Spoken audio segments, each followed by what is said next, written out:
This is Duke University.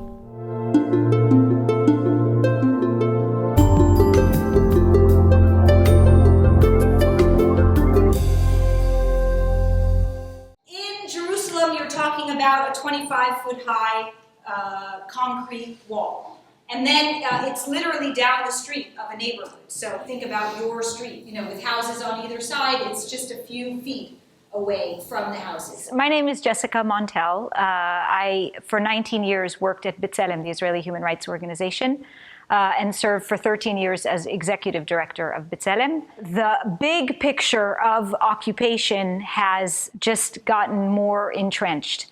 And most of the human rights problems for Palestinians in the occupied territories are stemming from occupation. So greater settlement expansion, as well as a greater militarization of the whole situation. Starting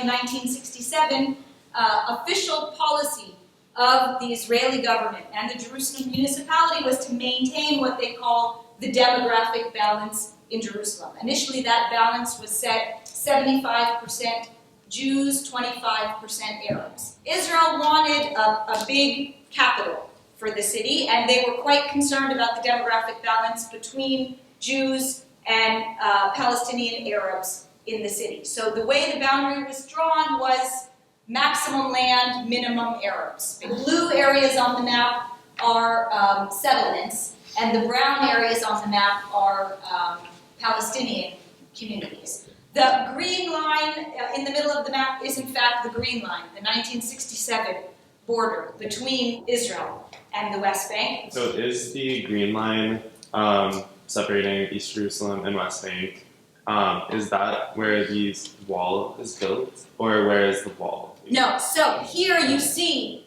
the green line is quite a bit to the left of the red line. The red line is the separation barrier. In Jerusalem, the green line is separating East Jerusalem from West Jerusalem. The barrier is separating East Jerusalem from the rest of the West Bank, so it's built quite deep inside the West Bank. Human rights activists are inherently critical. Our job is always to be seeing, what's wrong and how we can fix it. So, that's a healthy attitude for a human rights activist.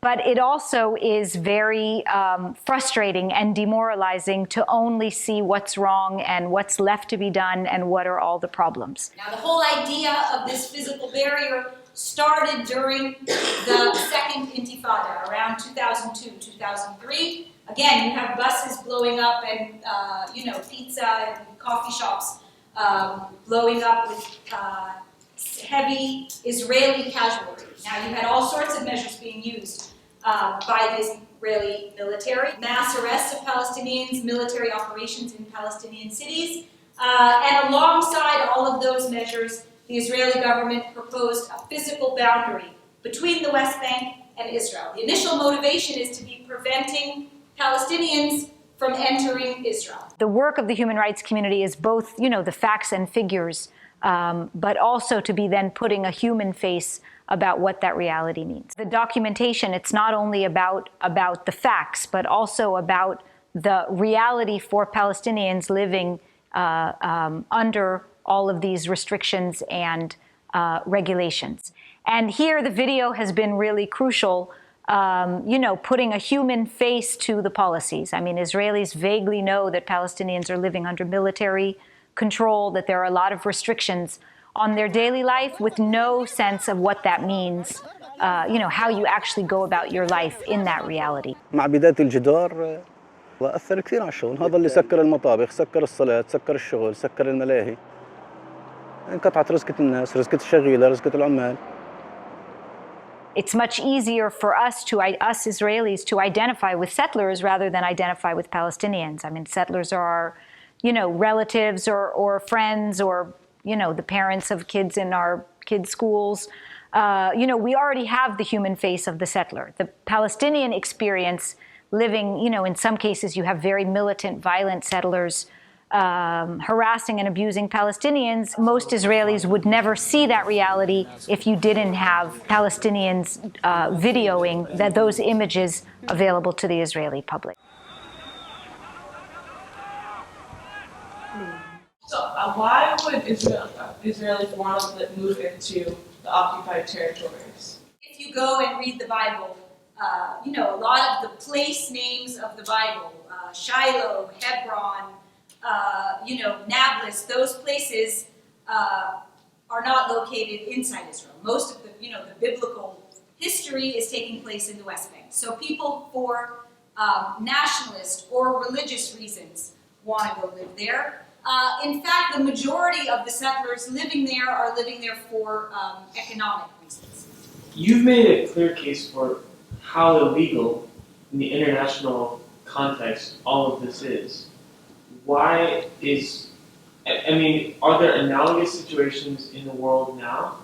And why has nothing been done if it's that clearly illegal? You're asking a broader and great question about the way international relations work. The international opposition to settlements is a factor in the Israeli, both the public discourse and to a certain extent policy. But as you point out, it hasn't stopped or reversed settlement expansion. Now I'm a research fellow at the Hebrew University Law School looking at the Israeli-Palestinian human rights community. For 19 years, I was, in the trenches of the day-to-day human rights advocacy. And that is a really hectic pace of, responding to events on the ground and juggling a lot of projects. And there isn't a lot of time for reflection about what we're doing. If the wisdom that we have generated in Israel-Palestine is accessible to human rights activists all over the world, then we can see what is relevant, what can be learned and translated and applied in other contexts. I think we need to be learning from activists around the world, and we can be teaching activists around the world. Produced by Duke University. Online at duke.edu.